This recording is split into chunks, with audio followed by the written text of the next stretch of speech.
Hey, what's going on, guys? Welcome back. Kellen here again with Droid Life. So Samsung Galaxy S20, obviously it says 5G. We're in the US. Everything's 5G. Ultras, S20 Pluses, all those are rolling out as well. We'll have an S20 Ultra unboxing before you know it. We're starting first, though, with this guy, the S20, which is what I'll be reviewing. So let's dive in. It's Galaxy S20 unboxing. So you might be wondering, why, Kellen, did you get the S20, not the Plus, not the Ultra? Well, the Ultra, Tim will have that. So again, we'll have an unboxing of that. He'll review the Ultra. You know, he'll dive into the mega camera thing there and the giant phone. I prefer smallish phones. And if you missed it, I already wrote a story about why I think the S20 Plus should not exist. There should be an S20 or the Ultra. That in between just makes no sense. So I went with the smallest one, which is still not small. It still has a 6.2 inch Quad HD display, but that's pretty much the reason. So anyway, let's go with the unboxing here. So this is the unlocked model. I like unlocked. I know sometimes the updates are slower to these, but I just know there's no bloatware. There's no extra crap. I get a basic stock Samsung experience, and then I get to make it my own. So that's pretty much it. The packaging is pretty minimal. It's, you know, silly that there's the 5G logos all over everything. I mean, I'm going to put a T-Mobile SIM in here, and I live in Portland, so I should technically get 5G, but come on, 5G is whatever, man. So unboxing. Here's the phone. Which color did I go? Well, of course I went with the gray. Everyone should probably go this. There's a blue and there's a pink, and this color, this is the color. It almost matches the desk. Let's set it there and see if it just blends on in there. All right, continuing this unboxing. That's a piece of paper.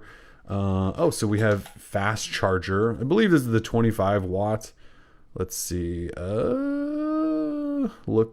Looking, not seeing, thought it was. Either way, fast charging. We got fast charging. You know, it says super fast charger, so it should be the 25 watt. What else is in here? What is this? What is this, man? How do I even get in this thing? I always struggle. For those of you who've been around for a long time, there's absolutely nothing in here. It's just a thing. It's just okay. This must be just a cable. It is. This is your USB. Oh, we're going USB-C to USB-C now, Samsung? Okay. Yeah, so they did. USB-C to C. The reason I'm pointing this out is Samsung for years and years now has been doing USB-C, but they've been doing USB-A to C. So when you were like connecting to your old phone and transferring over, you had to use this weird adapter instead of just letting you plug cable into cable. It was obnoxious. So yeah, I'm weirdly excited, and well, that's why. All right, what else? These are earbuds. So no headphone jack. So USB-C, C earbuds, AKG tuned. You know, these are fine. I've used these buds off and on over the years. In fact, on the Droid Life show lately, I've been wearing the regular 3.5mm ones, not these. But either way, that's what's in the box. Let's we should probably look at this, huh? All right, we are cleaned up. Let's take plastic off. There was no SIM sticker there, which is fabulous because that's usually the worst one to take off. Come on, there's got to be a sticker here, right? There we go. Oh, sticky. I don't think that was a screen protector. Even if it was, I would have taken it off. Okay, so we have stickers up here. Oh, there's just stickers everywhere. It's just, look at all these little things. Make sure you pull these off. Is there one on the side? Ooh, nope, just top and bottom. All right, Samsung. Feel that. All right, so here's the phone. Sorry about that. So Galaxy S20. Ooh, feels nice. First time holding it, by the way. That's hopefully it's got some juice. It does. Galaxy S20.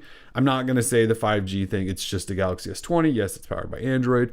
New logo. It's running Android 10. So S20. Let's talk specs. Then we'll dive into software for a second once this finishes up. You know, also one thing while this is booting, if this was the AT&T model, you'd be going ding, ding, ding, and you'd get all the awful songs. Same with Verizon. There'd be all the bloatware up front telling you to sign up for, cloud services and whatever. With the unlocked version, you don't get any of that. It just says, hey, thanks for buying this phone from Samsung. Let's get it set up. So specs. 6.2 inch Quad HD Plus dynamic AMOLED Infinity O. The O is the front camera cut out there. It's Quad HD, 120 hertz. Remember, so the big sell here, 120 hertz refresh rate, everything should be ridiculously smooth. So OnePlus phones from last year, and then also the Pixel 4, remember they went 90 hertz, which is a bump up from 60. We went from 60 in Samsung up to 120. In order to run it at 120 though, while I just said this is quad HD, you do have to drop it down to full HD. I'll show that once we get into software. So if you want to run it at 120 hertz, you have to drop the resolution down. You're not going to mind, I promise you. What else? We have Snapdragon 865 in here, hence the 5G stuff. So Snapdragon 865, the newest Snapdragon. 12 gig RAM, because this is the 5G version. We have 12 gig RAM, 128 gig internal storage, does have SD support up to 1 terabyte. If you don't have the 5G version, which will be no one in the US, that only has 8 gig RAM. Either way, 5G version, 12 gig. You have a triple rear camera setup here, which you can see this has kind of been one of the main focuses here from Samsung. So that triple rear camera setup is ultra wide, 12 megapixels. 12 megapixel regular wide angle, and then you have a 64 megapixel telephoto. When you compare this to the Galaxy S20 Plus, the only difference is the S20 Plus also has a time of flight or depth sensor, like right in there somewhere, like where that gap is under the flash. That's the only difference. Otherwise, same exact camera on the smaller version versus the S20 Plus, just no time of flight, which you'll probably be fine without. On the front, you do have where that hole punch is, or that infinity O. That is a 10 megapixel selfie camera. Inside, you have a 4,000 milliamp hour battery in here. So as small-ish and thin as this phone is, pretty large battery, 4,000. Remember, like Google with its 4XL that was just released, 3,700 milliamp hours, something, not even as big as this. And I'm not gonna lie, this feels somewhat smaller, daintier, lighter. Wireless charging, fast charging, wireless power share. So if you have some buds, I think I have some buds. Hold on, reaching. Oh no, I just turned on accessibility mode. Okay, ignore that. What I was saying is wireless power share. You can throw these on the back and they should charge. It's not working right now. Probably have to turn it on. NFC MST for Samsung Pay. Ultrasonic fingerprint reader right there in the screen, which I'm not looking that forward to, but at least it has one, right? Google. IP68 water and dust resistance. Stereo speakers. USB-C port on the bottom. There's one speaker. Other speaker is up here in this grill, I do believe. No power buttons, or no buttons at all, I should say, on this left side. So that means no Bixby button. On this right side, you have power and volume, and they're actually in proper spots. Like here's my hand. I'm holding this normal power button, volume. Remember last year, the volume they put like at the top, you had to adjust your whole hand just to it was so weird. Samsung's always kind of struggled with buttons. Up top though, there is your SD card and SIM tray right there. That's pretty much it as far as tour goes. Just a Samsung logo down here, nothing else in the back.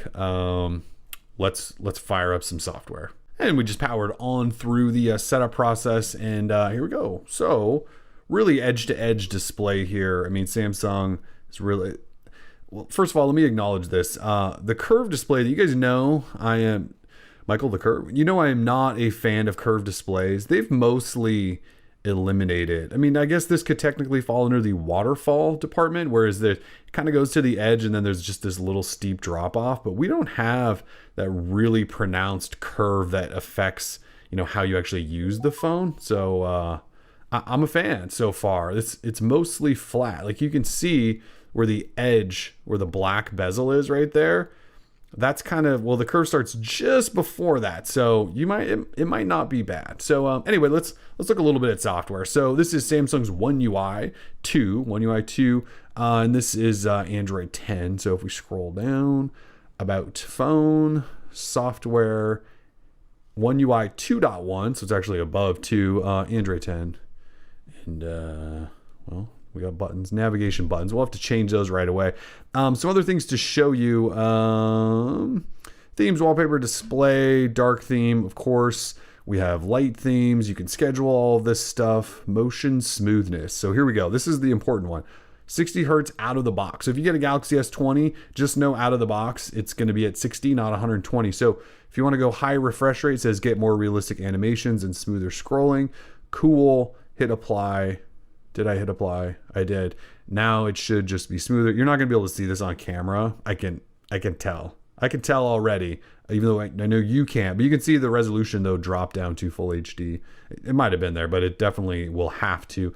There's a blue light filter and all that stuff. Navigation bar, we can do the Android gestures. So now we have gestures, swipe up and hold, swipe in from the edge to go back. You guys know these are Android 10 gestures. I've grown to understand how they work now. I don't completely despise them, but they got their issues.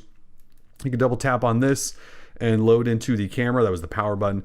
Lots of camera stuff here. We will play more. In fact, I am by no means a Samsung Galaxy S20 camera expert. Wasn't at the unveiling. This is my first time holding it, so we'll walk through all this stuff. You can see you have all the modes: Pro, Night, Pro Video, Live Focus, Single Take, which could be kind of fun. It kind of does like one of those take it does all of the modes sort of thing.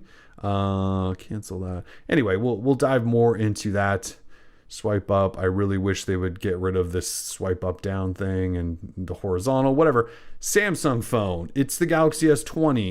Again, I'm going to throw a T-Mo SIM in there. We should get some 5G action. We will test it. Camera. I'm actually really looking forward to this phone. Got always on display. I've been on a OnePlus phone, which still doesn't have that, which drives me insane. The size here, really, really nice so far. I mean, just to compare for you, here's a regular Pixel 4. So not much bigger than the regular Pixel 4 in terms of just overall size. I'm reaching here. OnePlus 7T. Plus 7T looks massive. Ignore the fingerprints. Looks massive next to this guy. Similar size displays, I think. Reaching at, I can't reach the 4XL. Sorry, guys. We'll show you more comparisons later. Don't worry. Galaxy S20. This is just an unboxing. We will fully dive into everything. Again, if you want the Ultra, Tim has that. I would probably recommend this, even though I've never used it, just because of that and some of the early reviews of the Ultra. But we'll get there. We'll figure that out. If you have comments, questions, let us know. I don't want to drag this on any longer. We are Droid Life. Peace.